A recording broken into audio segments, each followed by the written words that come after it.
Olá, o Livro Aberto está de volta depois de um bom período de férias. Até passamos um pouquinho, mas estamos de volta, com muitos autores para entrevistar, muitos livros para comentar. Daqui a pouco já é hora da Feira do Livro, então temos fartura de assunto.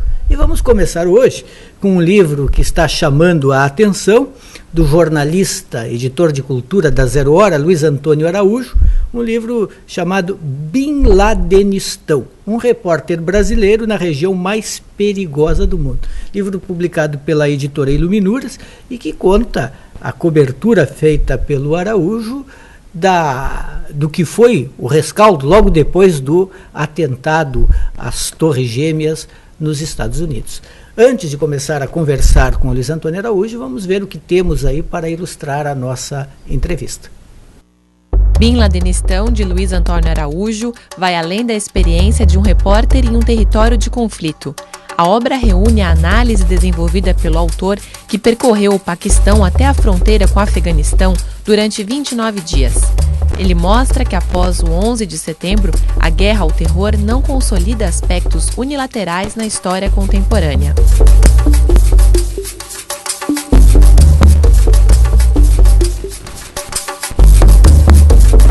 A narrativa defende motivos pelos quais os conflitos no Afeganistão ainda não chegaram ao fim, sobretudo pela não captura de Osama Bin Laden.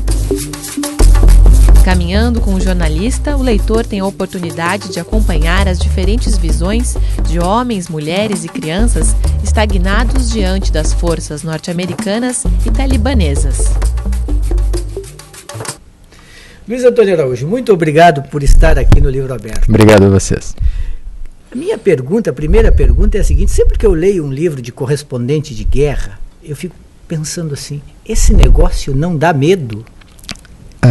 O trabalho do correspondente numa região de conflito como essa, ele é tão cheio de imprevistos do ponto de vista técnico e do ponto de vista material. Eu viajei por 5 cidades paquistanesas durante 29 dias, às vezes passando noites em claro e com a preocupação fundamental de que o material que a gente produz chegue até a redação, que realmente o medo é uma das últimas coisas com as quais a gente se preocupa.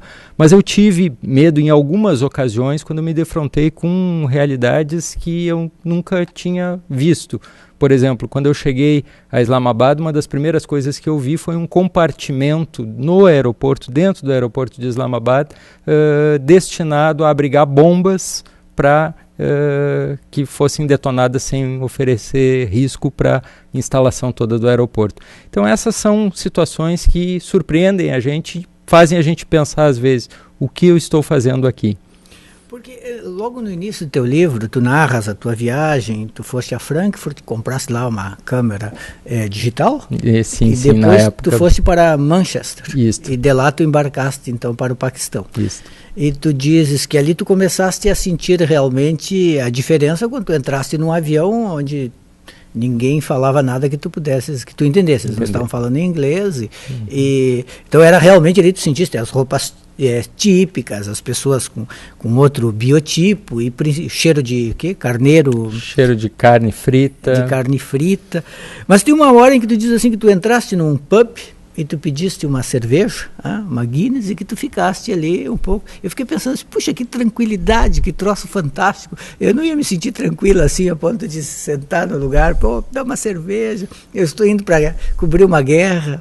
Foi a última cerveja que eu tomei, foi no aeroporto de Manchester, na tentativa de um pouco me despedir daquela realidade. E eu conto no livro um pouco que eu não precisei chegar ao Paquistão para me sentir numa outra situação, numa outra conjuntura. Já na própria avião. Fila do embarque, eu era a única pessoa que não falava urdu. E isso me deu uma sensação de solidão bastante grande. E quando o cara te pediu para preencher aquele papelzinho de entrada no lugar dele, quando tu está chegando no Paquistão, o passageiro que estava ao teu lado, que não não escrevia bem em inglês, era isso? Não escrevia bem em inglês. Ele te pediu para preencher o papel no lugar dele. Tu não ficasse assim preocupado pensando, será que esse cara não é naquele clima de paranoia, não te pareceu, será que esse cara está aprontando para mim? Não, eu achei que ele realmente, eu não entendi no momento o que acontecia, porque ele se expressava muito bem em inglês e aparentemente ele já vivia há algum tempo na Grã-Bretanha, inclusive com as crianças ele falava em inglês. Porém, percebi logo que ele não confiava na capacidade de escrever, de prestar aquelas informações em inglês, que era o que se requeria na ficha de desembarque. O inglês é uma das línguas oficiais do Paquistão e ele provavelmente fazia questão de que aquelas informações fossem prestadas em inglês. Ele poderia escrever talvez em urdu, talvez escrevesse bem em urdu, mas ele fez questão de, como ele pretendia ficar em torno de 3 semanas somente no Paquistão e me pareceu uma pessoa bastante preocupada com a segurança, ele tinha família ainda no Paquistão, eu imaginei que ele fazia realmente questão de que aquela ficha fosse preenchida em inglês.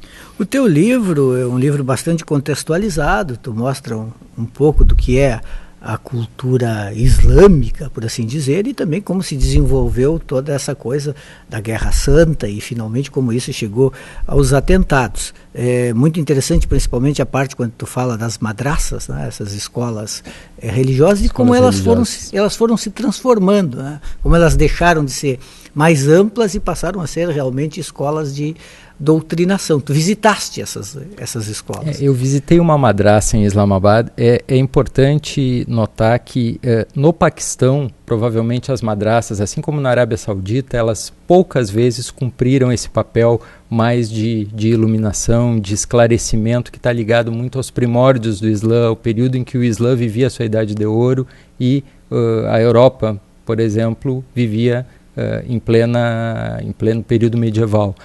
No Paquistão, as madraças elas sempre foram, provavelmente desde a primeira madraça aberta no século XIX, elas sempre foram instituições destinadas a reproduzir uma visão muito específica e muito limitada do Islã. Quer dizer, não houve um grande período de florescimento do saber, das artes, da cultura islâmica no Paquistão. Essas madraças elas estiveram provavelmente já desde o seu início destinadas a ensinar as pessoas a repetir o Alcorão e muito ligadas ao Estado. Em primeiro lugar, ao Estado britânico, ao regime colonial britânico e depois da fundação do Paquistão em 48 aos distintos governos que na maioria da história do país foram governos militares. Agora, tu eras editor de política na época em que tu foste para lá, é isso? Sim, era editor de política de Zero Hora. E como é que foi o impacto? Sei lá, foi o diretor de redação, Marcelo Reck? Era o Marcelo Reck, né? Era o Marcelo Reck. Chamou e disse, vou te mandar para o Paquistão e para o Afeganistão. Queres ir? E tu disseste assim, na boa, na hora, sorrindo, deixa comigo? Na verdade, o que ocorreu foi o seguinte, o 11 de setembro ocorreu numa terça-feira, pela manhã. Nesse dia, eu, como todos os colegas da Zero Hora, eu estava num shopping center na fila de ingressos do Porto Alegre em Cena, era do Porto Alegre que em eu Cena. nunca mais voltei a frequentar depois de 2001, porque foi... Tens medo de entrar na fila? Eu acho que pode acontecer talvez alguma coisa esquisita. É claro. E eu fui para a redação junto com outros colegas, evidentemente, e no final daquela semana, no final da cobertura, eu propus para a direção do jornal fazer a cobertura da resposta americana aos atentados, que naquela altura não se sabia exatamente quando ocorreria e nem onde. Não se sabia, por exemplo, se os Estados Unidos retaliariam contra o Iraque, se eles retaliariam contra algum outro país árabe ou se o alvo seria o Afeganistão. Osama Bin Laden começava a ser falado naquele momento, mas não era algo consolidado já. E no final do mês, a direção de redação me disse então que eu estaria embarcando para Islamabad, Peshawar, provavelmente já com a missão de fazer essa cobertura para os veículos da RBS.